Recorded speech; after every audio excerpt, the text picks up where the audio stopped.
2016 May 16 അന്ന് നിയമസഭാ തെരഞ്ഞെടുപ്പിൻ്റെ വോട്ടെണ്ണൽ ദിവസമായിരുന്നു.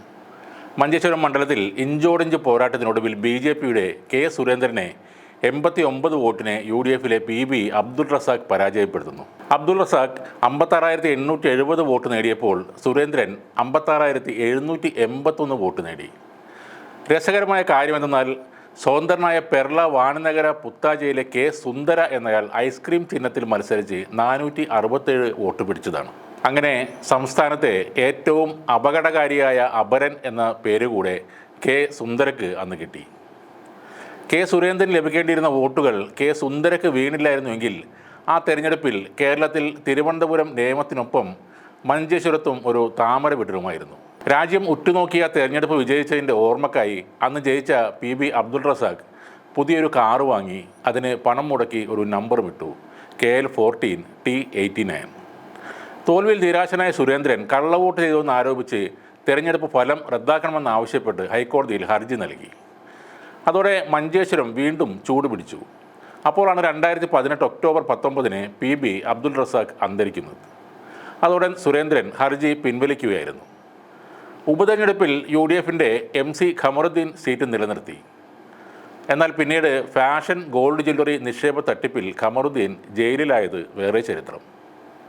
2021 മാർച്ചിൽ സംസ്ഥാനം വീണ്ടും തെരഞ്ഞെടുപ്പിലേക്കെത്തി. കപ്പിനും ചുണ്ടിനുമിടയിൽ കൈവിട്ട മഞ്ചേശ്വരം പിടിക്കാൻ വീണ്ടും താമരയുമായി സുരേന്ദ്രനെത്തി. വിജയത്തുടച്ചക്ക് UDFിൻ്റെ AKM അഷ്റഫ് കളത്തിലിറങ്ങി. BJP സംസ്ഥാന പ്രസിഡന്റായ സുരേന്ദ്രൻ അന്ന് മറ്റൊരു അടവ് കൂടി പുറത്തെടുത്തു. പത്തനംതിട്ട കോന്നി മണ്ഡലത്തിലും സ്ഥാനാർത്ഥിയായി. പാർട്ടി നൽകിയ ഹെലികോപ്റ്ററിൽ സുരേന്ദ്രൻ പറന്നു നടന്ന് പ്രചാരണം നടത്തി. BJPയുടെ പണക്കൊഴുപ്പ് കണ്ട കേരളം അന്ന് ഞെട്ടിയെന്ന് പറയാം. ഈ സമയത്ത് മഞ്ചേശ്വരത്ത് പഴയ കെ സുന്ദര വീണ്ടും മത്സരിക്കാൻ ഇറങ്ങി. അപ്പോഴും സുന്ദര പറഞ്ഞത് തൻ്റെ നാട്ടുകാർക്ക് സഹായം ചെയ്യാൻ കൂടുതൽ അവസരം കിട്ടുമെന്ന് കരുതിയാണ് മത്സരിക്കുന്നത്, ആരെയും തോൽപ്പിക്കാൻ വേണ്ടിയല്ല എന്നാണ്. ഇത്തവണ BSPയുടെ സ്ഥാനാർത്ഥിയായാണ് സുന്ദര രംഗത്ത് വന്നത്. പിന്നീട് പോലീസിന് ഒരു പരാതി കിട്ടുന്നു. സുന്ദരയെ കാണാനില്ലെന്ന് BSP നേതാക്കൾ പോലീസിൽ പരാതി നൽകുന്നു. അതിനിടയിൽ കൊടകര കുഴൽപ്പണ കേസിൽ പോലീസ് ചോദ്യം ചെയ്ത യുവമോർച്ച നേതാവ് സുനിൽ നായിക് പത്രിക പിൻവലിക്കുന്നതിന് തലേ ദിവസം മാർച്ച് 21 ഈ സുന്ദരയുടെ വീട്ടിലെത്തിയ ഫോട്ടോ പുറത്തു വന്നു. അതിനൊപ്പം താൻ BJPയിൽ ചേർന്നതായും സുന്ദര പറയുന്നു.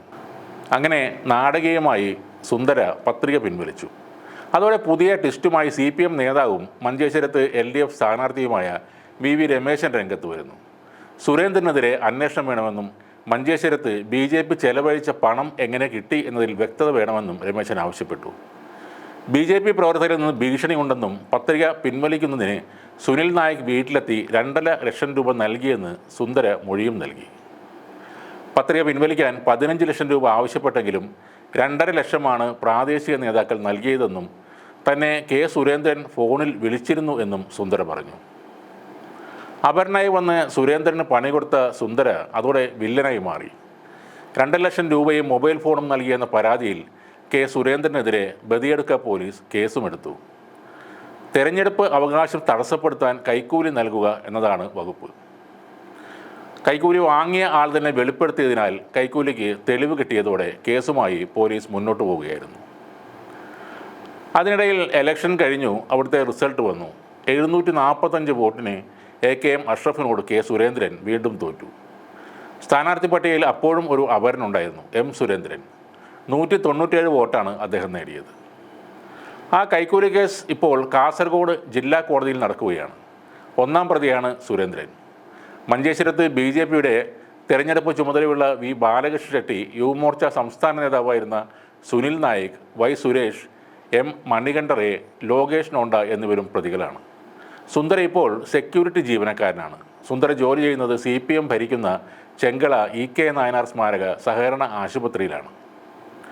ഇപ്പോൾ സുരേന്ദ്രൻ വീണ്ടും വയനാട്ടിൽ തെരഞ്ഞെടുപ്പിന് ഒരുങ്ങുകയാണ്.